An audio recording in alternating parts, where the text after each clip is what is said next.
श्रीमंदिर में महाप्रभु नवदिनात्मक यात्रा आरंभ कले आरंभ मंडप दर्शन देले भक्त मान। आज हूँ दशम तिथि जोटा कि प्रभु बाहुड़े श्रीमंदिर को एवं जो जन्म वेदी बाहुड़े कर्म वेदी को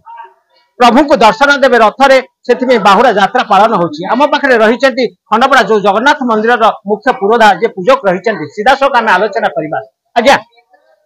आपको मो नमस्कार करुच्ची स्वागत करुच्ची कौन कहे आज्ञा प्रभु जगन्नाथ 9 दिन पर श्रीमंदिर को यात्रा करेंगे जो परंपरा रही परंपरा प्रभुंर कौन नीतिकांति प्रथम आमर ये जगन्नाथ जन्म वेदी बाहरी कर बर्तमान मंगलार्पण कराए।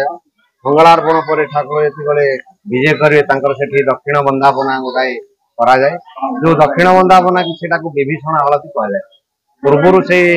विभीषण से बर मागी बर दे जोटा कि विभीषण कही जोटा कि मु आपण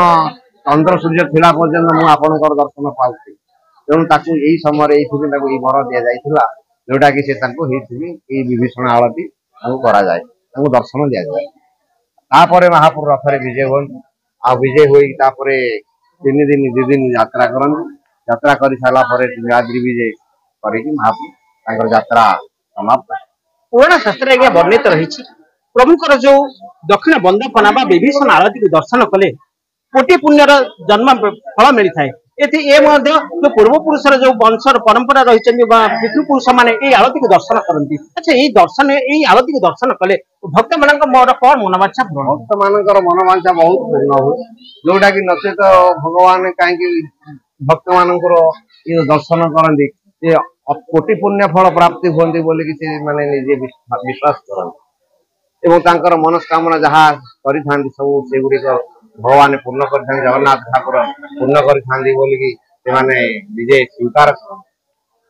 संगे यहीटा विभीषण आरती दर्शन करती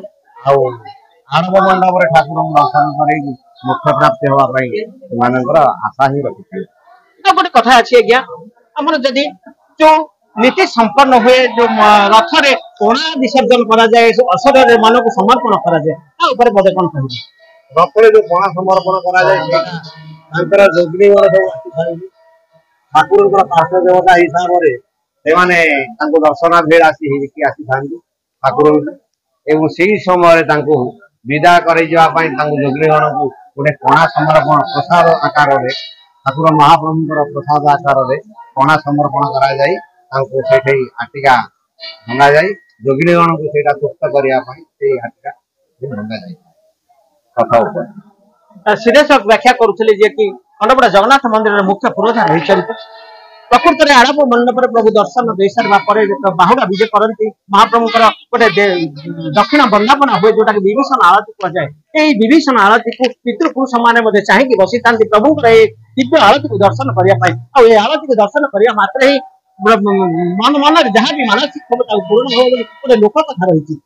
अशरीर मान को जो समर्पण करा जाए पड़ा बाहुड़ा जो नीलाद्रि विजय पूर्व समापन कर जाए सविशेष तथ्य सीधासख प्रतिक्रिया दौते आम जो मुख्य पुरोधा रही जगन्नाथ मंदिर।